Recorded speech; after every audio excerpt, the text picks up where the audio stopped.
Hello everyone, good morning. সবাই কেমন আছো? আশা করছি খুব ভালো আছো। আর আমিও কিন্তু খুব ভালো আছি। সকালবেলা ঘুম থেকে তো উঠেছি 7টার সময়, কিন্তু এখন বেজে গেল প্রায় 8:45। এখনও পর্যন্ত আমার কিন্তু কোনো কাজ হয়ে ওঠেনি। আসলে কি জানেন তো, কাজের চাপ কম থাকে সেই দিনই কিন্তু কাজ করতে করতে দেরি হয়ে যায়। এই দেখুন আমার কিচেনের অবস্থা। ঘুম থেকে ওঠার পর কোনো কিছুই করিনি, শুধু মুখটাই ধুয়েছি আর মেয়েটাকে একটু মুখ ধুয়ে পরিষ্কার করেছি। এই দেখো বিছানার অবস্থা। এখানে একটু গ্রিন টি বানিয়ে নিয়েছি, এখন আমি সেটাই খাবো। তার আগে কিন্তু অবশ্যই বিছানাটা ঝেড়ে তুলে নিব। আমি যে কোনো কাজ করার আগে আমার যদি ঘরে বিছানা না তোলা হয়, ঘরটা পরিষ্কার না করা হয়, সারাদিনে আমার মনে হয় ততক্ষণে আমার বিশাল কোনো কাজ বাকি আছে, সেটা না করা পর্যন্ত আমি কোনো শান্তিই পাবো না। সকালে উঠে বাসি ঘর তো ঝাড় দিয়ে দিয়েছি, মেয়েটাকেও তুলে ওকে ফ্রেশ করেছি, দুটো বিস্কুট খেতে দিয়েছি, আর আমিও কিন্তু ফ্রেশ হয়ে গিয়েছি। কিন্তু বিছানা তোলাটাই বাকি ছিল, সেটাও করে নিচ্ছি। আসলে আজ আমাদের না দুটো নিমন্ত্রণ আছে। দুপুরবেলা রয়েছে একটা শ্রাদ্ধ বাড়ির নিমন্ত্রণ, আর রাতের বেলা রয়েছে একটা বিয়ে বাড়ির নিমন্ত্রণ। তাই জন্যই কাজের চাপটা একটু কম। কিন্তু তাই বলে কি সকালে না খেয়ে থাকবো? সকালের তো কাজ করতেই হবে, সকালের খাবার তো বানাতেই হবে। ওই একটু ঢিল দিয়ে দিয়েছিলাম সকাল থেকে যে আজ দুপুরে রান্না বান্না নেই। আসলে কি বলুন তো, আমরা মেয়েরা যখন দেখি না যে আজকে রান্না করতে হবে না, এটা কিন্তু আমাদের কাছে বিশাল বড় একটা আনন্দের, তাই না? আমার কাছে তো তাই। আর আমরা মেয়েরা না অল্পতেই অনেক সময় খুশি হয়ে যাই, কিন্তু আবার সেই অল্প অল্প খুশিটাই অনেক সময় অনেক মেয়ের কিন্তু ভাগ্যেতেও জোটে না। আমি কিন্তু এটা এই রান্না না করার সঙ্গে তুলনা করলাম না, এটা পার্সোনালি কিছু অ্যাটাচমেন্টের কথা মনে পড়ে গেল, তাই জন্যই বললাম।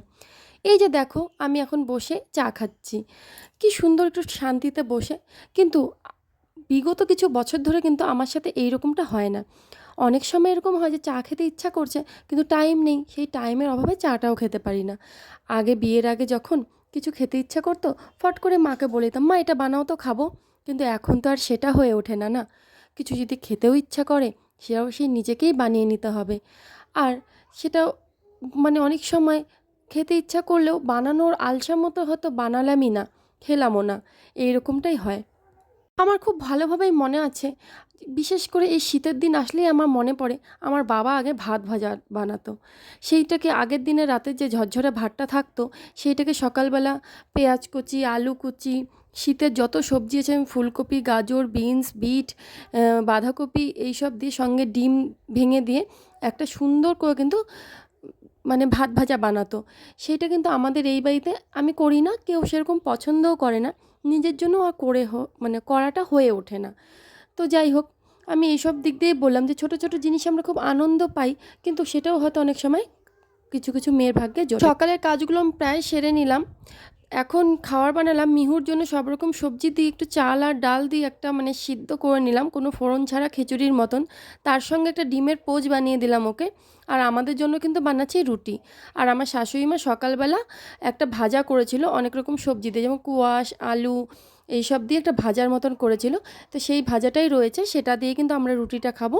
আর মিহুকে দিয়ে দিব সেই ভাত আর ডিমের পোচ। ও দুদিন ধরেই বলছিল, মা পোচ খাবো, পোচ খাবো। পোচটা ও খেতে খুব ভালোবাসে, ও ডিমের সব জিনিসই বেশ ভালোবাসে।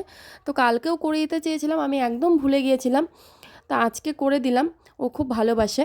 আমাদের মেয়েদের কিন্তু আরেকটি বিশাল বড় প্রবলেম আছে, সেটা কোনো যখন নিমন্ত্রণ থাকে তো টেনশন, এটাই কী পরবো, কোন ড্রেস পরবো, শাড়ি পরবো না চুড়িদার পরবো। আমিও না ওটাই ভাবছি যে আজকে রাতে আমি কি পরবো বিয়ে বাড়িটাতে।